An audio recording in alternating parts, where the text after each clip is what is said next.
ओम नमो भगवते वासुदेवाय नमः। ओम नमो नारायणाय नमः। ओम नमो भगवते वासुदेवाय कृष्णाय नमो नमः। जय श्री कृष्ण, जय श्री कृष्ण, जय श्री कृष्ण। बंधुजनों, आज हम चैत्र मास के शुक्ल पक्ष की एकादशी कामदा एकादशी व्रत की कथा सुनेंगे।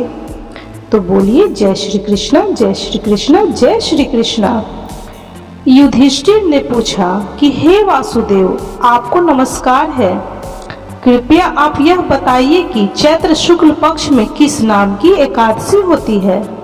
भगवान श्री कृष्ण बोले कि हे राजन, हे युधिष्ठिर, एकाग्रचित होकर यह पुरातन कथा सुनो जिसे वशिष्ठ जी ने राजा दिलीप के पूछने पर कहा था। दिलीप ने पूछा, भगवान, मैं एक बात सुनना चाहता हूँ। चैत्र मास के शुक्ल पक्ष में किस नाम की एकादशी होती है।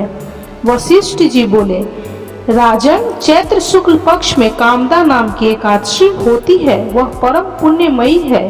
पाप रूपी ईंधन के लिए तो वह दावा नल ही है। प्राचीन काल की बात है, नागपुर नाम का एक सुंदर नगर था। यहाँ सोने के महल बने हुए थे। उस नगर में पुंडरीक आदि महाभयंकर नाग निवास करते थे। पुंडरीक नाम का नाग उन दिनों वहां राज्य करता था। गंधर्व, किन्नर और अप्सराएं भी उस नगरी का सेवन करती थी। वहां एक श्रेष्ठ अप्सरा थी जिसका नाम ललिता था। उसके साथ ललित नाम वाला गंधर्व भी था। वे दोनों पति पत्नी के रूप में रहते थे। दोनों ही परस्पर काम से पीड़ित रहा करते थे। ललिता के हृदय में सदा पति की ही मूर्ति बसी रहती थी और ललित के हृदय में सुंदरी ललिता का नृत्य निवास था। एक दिन की बात है, नागराज पुंडरीक राजसभा में बैठकर मनोरंजन कर रहा था। उस समय ललित का गान हो रहा था, किंतु उसके साथ उसकी प्यारी ललिता नहीं थी। गाते गाते उसे ललिता का स्मरण हो आया, अतः उसके पैरों की गति रुक गई और जीभ लड़खड़ाने लगी। नागों में श्रेष्ठ कर्कोटक को ललित के मन का संताप ज्ञात हो गया, अतः उसने राजा पुंडरीक को उसके पैरों की गति रुकने और गान में त्रुटि होने की बात बता दी।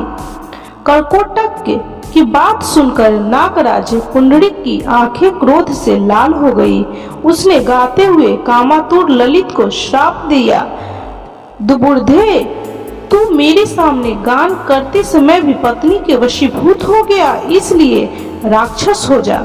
महाराज पुंडरीक के इतना कहते ही वह गंधर्व राक्षस हो गया। भयंकर मुख, विकराल आंखें और देखने मात्र से भय उपजाने वाला रूप, ऐसा राक्षस होकर वह कर्म का फल भोगने लगा। ललिता अपने पति की विकराल आकृति देख मन ही मन बहुत चिंतित हुई। भारी दुख से वह कष्ट पाने लगी। सोचने लगी, क्या करूं, कहां जाऊं, मेरे पति पाप से कष्ट पा रहे हैं। वह रोती हुई घने जंगलों में पति के पीछे पीछे घूमने लगी। वन में उसे एक सुंदर आश्रम दिखाई दिया जहां एक मुनि शांत बैठे हुए थे। किसी भी प्राणी के साथ उनका वैर विरोध नहीं था। ललिता शीघ्रता के साथ वहां गई और मुनि को प्रणाम करके उनके सामने खड़ी हुई। मुनि बड़े दयालु थे। उस दुखनी को देखकर वे इस प्रकार बोले, शुभे, तुम कौन हो, कहां से आई हो, मेरे सामने सच सच बताओ। ललिता ने कहा, हे महामुने, वीर धनवा नामक एक गंधर्व है। मैं उन्हीं महात्मा की पुत्री हूँ। मेरा नाम ललिता है। मेरे स्वामी अपने पाप दोष के कारण राक्षस हो गए हैं। उनकी यह अवस्था देखकर मुझे चैन नहीं है।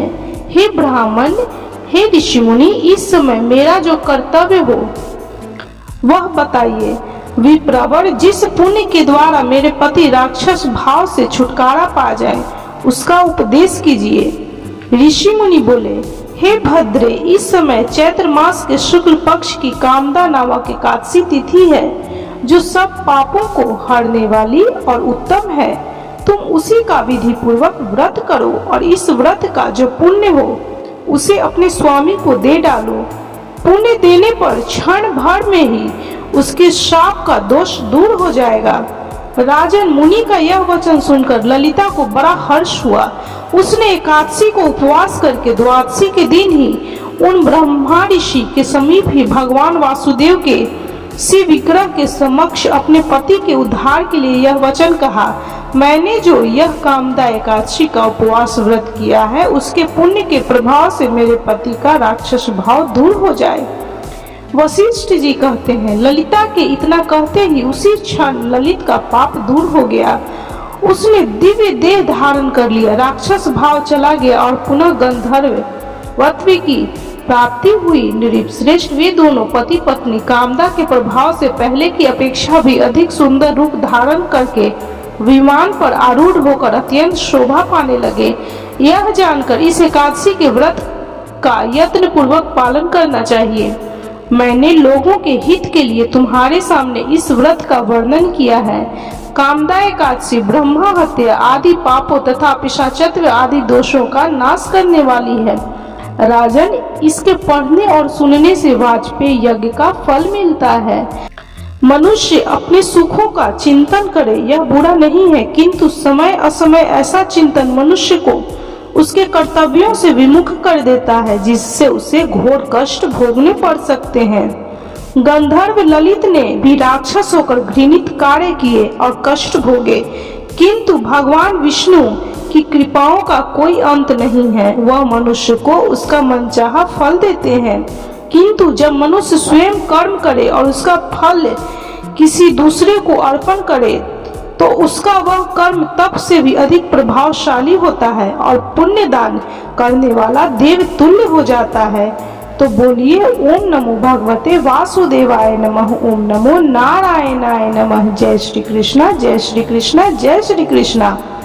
इस कथा को सुनने वाले, सुनाने वाले या जिसके द्वारा इस कथा का महत्व कोई और भी सुने, उन सभी को भगवान श्री हरि विष्णु की कृपा प्राप्त हो, उनके घर में सुख शांति और समृद्धि का वास हो, उनके द्वारा किए हुए सभी पाप कर्मों को भगवान विष्णु, भगवान श्री हरि विष्णु दूर करें।